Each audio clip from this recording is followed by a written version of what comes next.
Hello दोस्तों, आपका स्वागत है हमारे ऑफिशियल स्टडी अड्डा चैनल में। आज से हम यूपी पुलिस कांस्टेबल के लिए मैथ पढ़ना स्टार्ट करेंगे।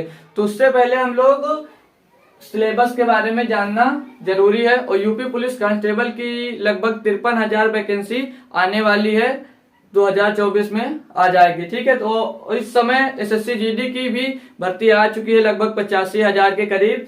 तो मैथ में जो भी चैप्टर्स हैं, अगर ये चैप्टर्स उसमें से मिलते हैं तो उन सभी लेवल के हम क्वेश्चन इसमें करने वाले हैं। यानी कि जो चैप्टर्स हम पढ़ेंगे वो पूरी तरह कंप्लीट पढ़ेंगे। किसी भी एग्जाम्स के लिए पढ़ सकते हैं आप मैथ। अगर वो इस चैप्टर से उसमें क्वेश्चंस आते हैं तो आपको दोबारा ये चैप्टर पढ़ने की जरूरत नहीं पड़ेगी। ठीक है दोस्तों, तो हम लोग पूरा जो सिलेबस हमने लिखा है, कौन कौन से चैप्टर्स हैं हमें पढ़ना है, उन चैप्टर्स में हर चैप्टर्स में पूरा टॉपिक वाइज बाकायदा पढ़ा जाएगा।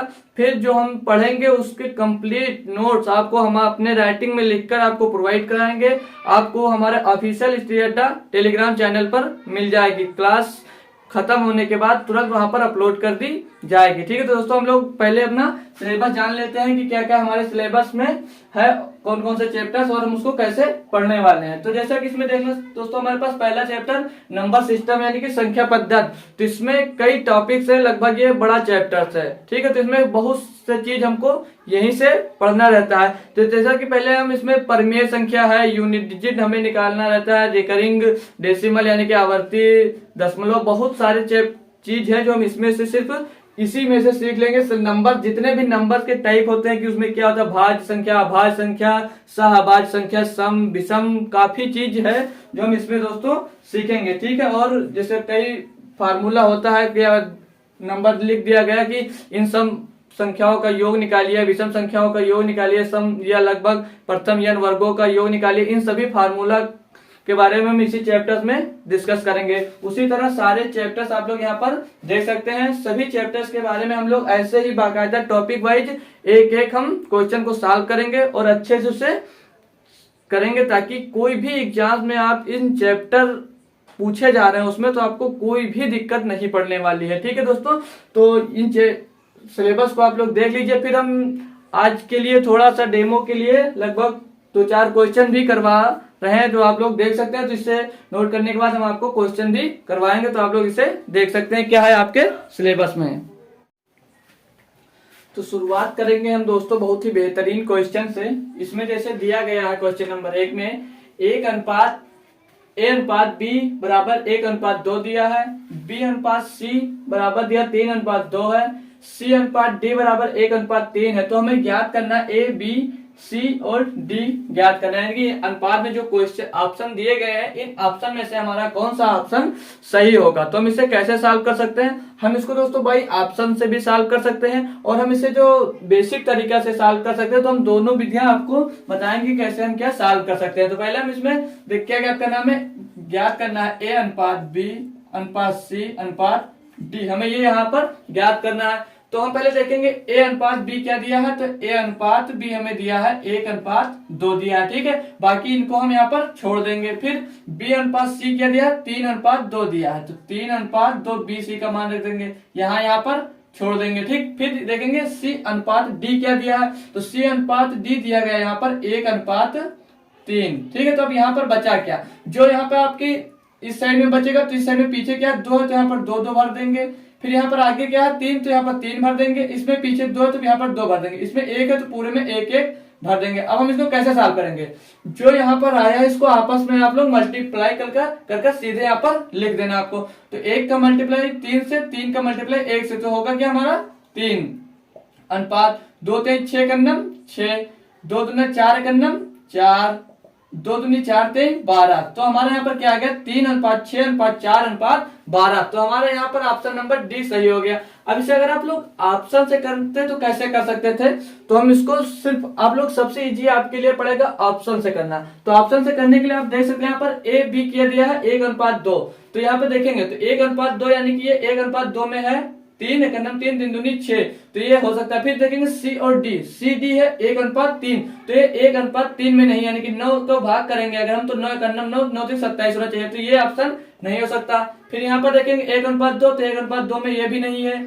फिर ये खत्म, इसको देखेंगे 2:6 दिया, तो 1:2 में ये भी नहीं आएगा क्योंकि ये यहाँ पर 1:3 में आ जाएगा, तो ये भी कैंसिल हो जाएगा। यहाँ पर देखेंगे तो 1:B दिया है तो 1:2, तो 3 × 3 3 दूनी 6, यानी कि यहाँ पर 1:2 हो सकता है। फिर सी और डी को चेक करेंगे तो सी डी क्या दिया 1:3, तो 4 × 4 = 12, यानी कि ये ऑप्शन हमारा एकदम सही होगा। तो आप लोग ऑप्शन से करेंगे तो बहुत ही आसानी से आपको आंसर मिल जाएगा, क्योंकि एग्जाम में आपके पास टाइम नहीं होता कि आप लोग बेसिक तरीके से उसे सॉल्व करें।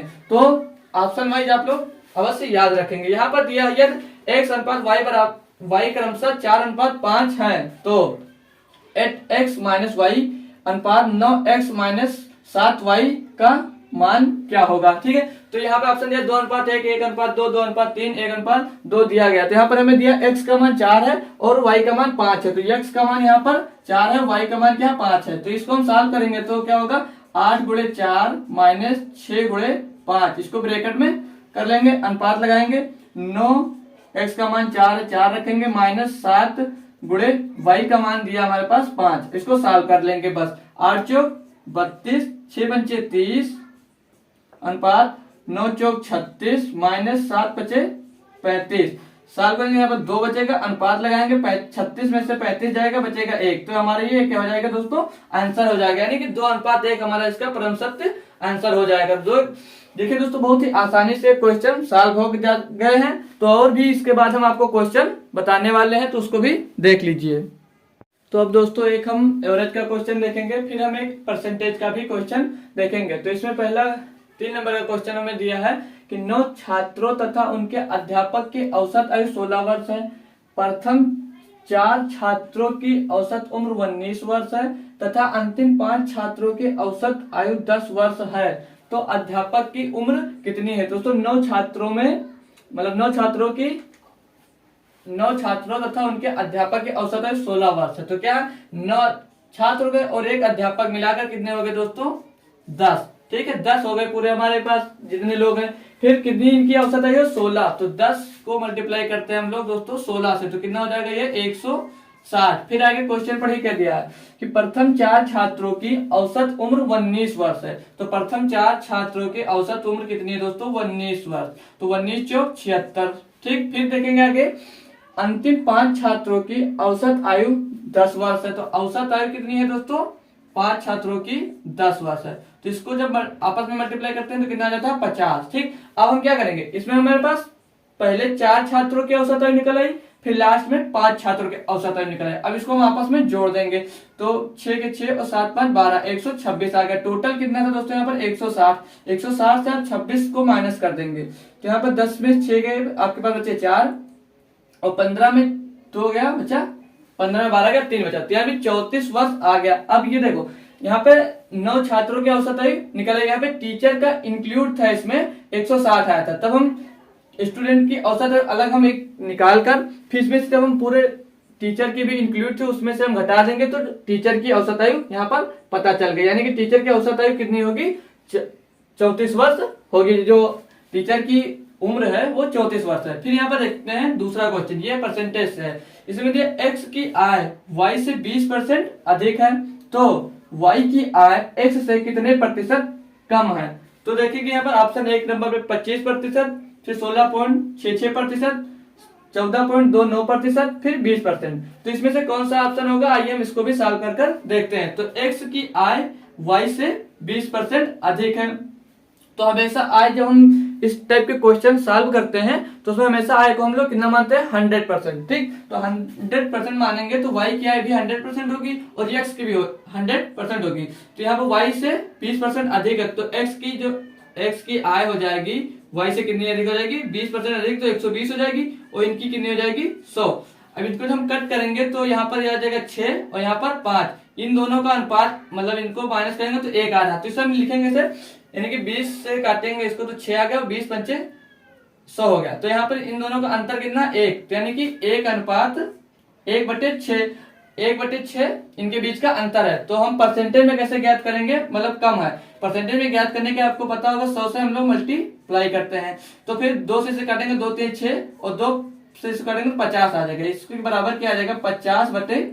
3। तो 50/3 का मतलब क्या होता है दोस्तों, 16.66 आ जाएगा। 16.66 ऐसे ही आता जाएगा। तो यहाँ पर देखिए आपके पास ऑप्शन नंबर बी मिल रहा है। तो ऐसे ही दोस्तों आसानी से ट्रिक से कैसे सॉल्व कर सकते हैं, तो ऐसे ही इसको हम यहाँ पे डायरेक्ट किए हैं, ऐसे ही आप लोग भी करने लगेंगे अगर आप हमसे जुड़ते हैं और आप इसको बेसिक से बहुत अच्छे से पढ़ेंगे तो आपको भी आने लगेगा। ठीक है, तो इसे भी आप लोग नोट कर सकते हैं।